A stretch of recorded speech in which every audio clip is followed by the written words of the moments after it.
오늘은 미국의 긴급 유엔 안보리 소식, 미전략 자산을 한반도에 투입하는 것과 관련하여 향후 전망을 보고 드립니다. 최근 북한이 서해 동창리에 ICBM 미사일 발사 준비하면서 미국에 대해 크리스마스 선물을 준비하고 있다고 발표하자 미국은 즉각 유엔 안보리를 소집함과 동시에 미전략 자산을 한반도에 급파하는 등 평창 올림픽 이후 이어온 남북 평화 모드가 다시 강대강의 대치 국면으로 치닫는 모습을 보이고 있습니다. 문재인이 목에 쉬도록 외치던 평화는 물 건너갔기에 문재인은 중국으로 물 건너가서 시진핑과 아베에게 살려달라고 아양 떨고 있습니다. 북한이 그동안 3차에 걸친 미국과의 대북 제재 협상이 결렬되자 북한은 연말까지 시한을 정하곤에 갈길하겠다. 강대강 대치 노선을 보이는 것은 미국의 강력한 대북 제재 드라이브로 김정은은 이제 숨겨놓은 금기를 내놓아야 할 정도로 통치 자금이 바닥을 보이고 있어서 마지막 발악을 하고 있는 것으로 보입니다. 상황을 분석하자면 첫째, 미국과의 비핵화 협상은 사실상 물 건너갔다는 것. 둘째, 트럼프 정부의 협상 카드는 북핵 문제의 해결 쪽보다는 북폭을 위한 목조르기 전략 즉 김정은 제거의 최후 전쟁을 위한 시간 벌기 전략임을 간파했다는 것입니다. 셋째, 김정은은 트럼프의 재선을 위한 선거 기간을 틈타서 대륙간 탄도미사일 ICBM의 타격 기술을 향상시키기 위해 노력할 것으로 보입니다. 연말 시한 운운하는 것은 최후까지 북한은 노력했다는 명분 쌓기이며 무대포식의 도발보다는 1차적으로는 미국과의 협상의 여지는 남겨두면서 단계적으로 도발의 소위를 조절해 나갈 것으로 보입니다.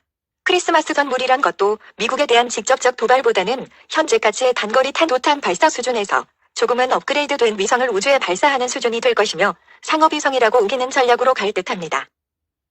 트럼프는 추후에 북폭을 해야 할 경우 중국의 전쟁 자동 개입을 차단하는 사전협의를 주도할 것이며 러시아는 발을 뺄 것으로 보여서 만약 미국이 전쟁을 한다면 세계 3차 대전은 없고 이라크 전쟁과 유사한 형태로 김정은만 잡아내는 형태가 될 것으로 보입니다.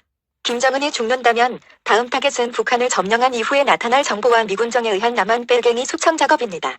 북의 대남 지령 문서 수취자들, 문재인과 더불어 공산당 일당들, 남한에서 안약하던 김일성 장학금 수령자, 중간첩 또는 고정간첩들의 일망타진의 수순이 될 것입니다. 천조국 미국에 의한 클린 대한민국이 실현되며 박근혜 대통령은 복권되어 통일 대통령의 위협을 달성할 것입니다. 통일은 대박이다. 박근혜 대통령의 말씀이고 드레스텐 연설문이 탄핵의 단초였습니다. 대중 앞에 공개되는 연설문을 국가기밀 누출이라고 거짓 영모한 손석희에 속은 국민들. 그러나 손석희는 천벌을 받아 이제 폐인이 될 겁니다. 총선 출마에도 결과는 뻔할 겁니다. 국민들이 젖발 손석희의 정체를 알아버렸죠.